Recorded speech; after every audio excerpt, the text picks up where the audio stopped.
হয়তো আবার আমাদের হারানোর সময় এসে গেছে। আচ্ছা, সত্যি যদি আমরা দুজন দুইটি দেশে চলে যাই?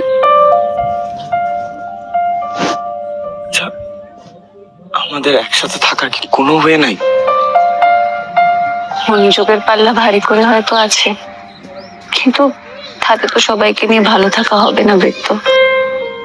তোমাকে আমি বুঝি, তোমার ফ্যামিলি তো বোঝে না। যেমন আমি আমাকে বুঝি, তুমি বোঝো,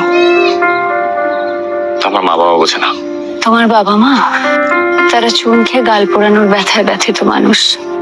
তাদের এখন সামনে দই দেখলেও ভয় লাগে। আমি মনে হয় তোমাকে ছাড়া থাকতে পারবো না এতে। আমার মনে হচ্ছে তুমি চলে গেলে আমি আবার রিল্যাপস করবো। ভুল করেও সেটা করো না বৃত্ত। ভালোবাসা বেঁচে থাকার একটা অনুষঙ্গ, এবং ফ্যামিলি হলো বেঁচে থাকার শিকড়। শিকড় ঠিক থাকলে যে মানসিক তৃপ্তি পাওয়া যায়, তার থেকে ভালোবাসা হারানোর ব্যথা হয়তো কিছুটা হলেও কম। আমরা কি স্বার্থপর না সারা জীবন ধরে প্রেমের মূল্যায়ন বেশি করে করি?